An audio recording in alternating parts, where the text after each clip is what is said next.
ये देखो गाइस, मैं गई हुई थी घर पे तो मम्मी ने बनाई थी चाय कटोरी भर भर के।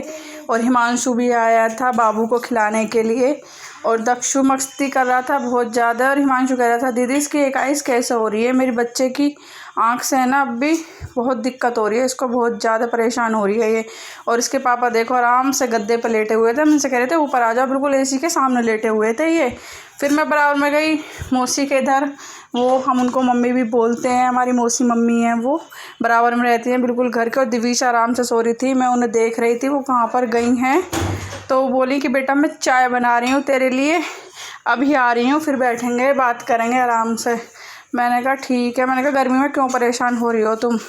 बोली अरे कोई बात मत, चाय तो चले हमारी, क्योंकि चाचा कह रहे थे कि बिना चाय के तो कोर्स ही अधूरा है, दाल चावल खाने के बाद चाय तो बननी चाहिए। मैंने कहा ठीक है। बोली शाम को कटहल खा के जाइयो, कटहल बनाऊंगी, कटहल की सब्ज़ी। मैंने कहा मम्मी मैं तो जा रही हूँ, तुम मुझे है ना पैक कर देना कटहल। बोली क्यों, खाना खा के जाइयो, अभी मत जाओ, रुक जाओ, अब तो दक्ष को छुट्टी है। मैंने कहा मम्मी मेरे ना प्रैक्टिकल है 12 और 13 का, इन्होंने मेरी जान ले रखी है। मैंने कहा बाय, क्योंकि मुझे है ना अगले दिन निकलना था घर के, वो दिल्ली के, हम निकल चुके थे दिल्ली के लिए। और देखो बहन भाई कैसे बैठे हुए थे, सच में यार बहुत हालत ख़राब थी, बहुत ज़्यादा गर्मी थी। और बस चल रही थी तो हवा आ रही थी, पर फाइनली हम घर पहुंच ही गए थे। और दिवीशा गई थी सेकंड टाइम फिर से मौसी के यहाँ पर। देखो गाइस सही रहा, मेरा सेंटर वहाँ पर है तो बहन के यहाँ पर भी घूम लेती हूँ।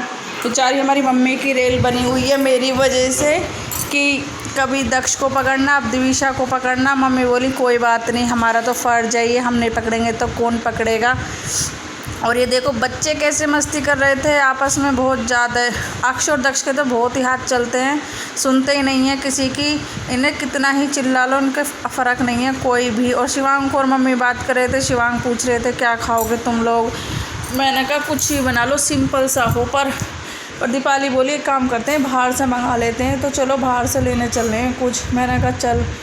बोली क्या लाएगी, बोली चल कुछ भी ले आएंगे खाने के लिए, गर्मी हो रही है कुछ हल्का सा ही लाएंगे। फिर हमने खाए थे बाहर जाकर मोमोज़ यार बहुत टेस्टी थे दिलशाद गार्डन के मोमोज़, मतलब वहाँ पे बहुत अच्छे लगाता है, अच्छे लगे मुझे भी।